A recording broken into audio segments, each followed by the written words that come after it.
سلام علیک منی دوست عزیزان گو الله پاکی نامه ما شما وتی برنامه شروع کنیم و این سرود به توسط فرید بلوچ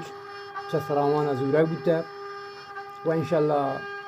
دنی ملکان این سرود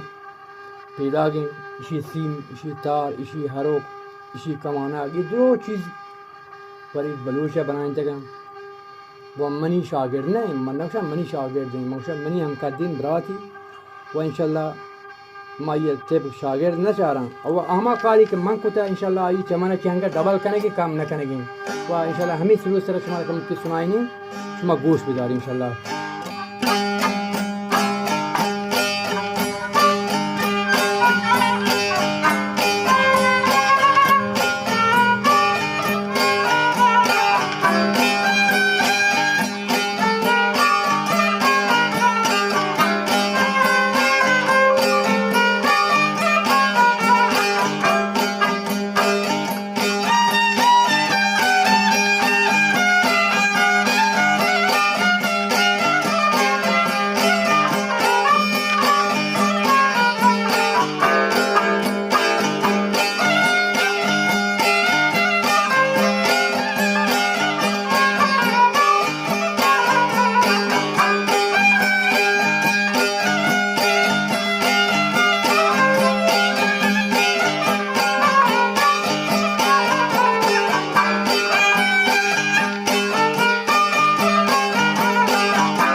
پهلوان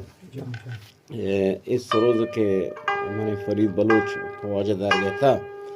و این قیمت که این واجه ما گفته مثلا 25 میلیون این سروز قیمت چی کرو مثلا از نظر شما کستاده؟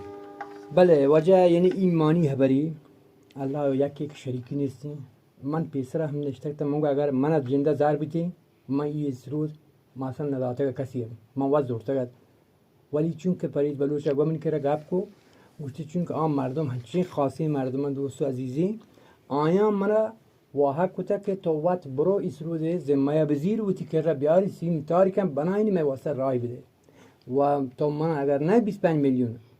اگر تو من 25 میلیارد هم بده که من ندهم بغیر همه مردم لوٹتا و اسرود هنی آواز همی سرود آواز انشالله یعنی قیمتی از 25 میلیون نه ارزشی بازی کسی که ایشی بلندی بجن این دیگه شاعری سروده پدا دوباره مثلا سیمتار و آب بندی که من پا مثلا واجه رایگان انجام داتا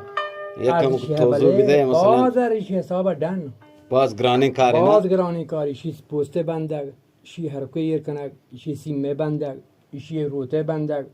ای وقت یک مدنی علاوه دیگه یک کاری جداگانه این وقت دیگه گستادی آئی نه که ایشی بناینته ای بناینده که حساب دیگری آئی بناینته بس لیکن آئی نه که ای چطور شی دون کجا چستی بی شی جن کجا یری بی شی زیل کجا یری بی شی ٹیپ کجا یری بی این کاری سلامت باته استاد و ما باز منتوارش من دوست عزیزانی که می آوازه چه نزدیک شما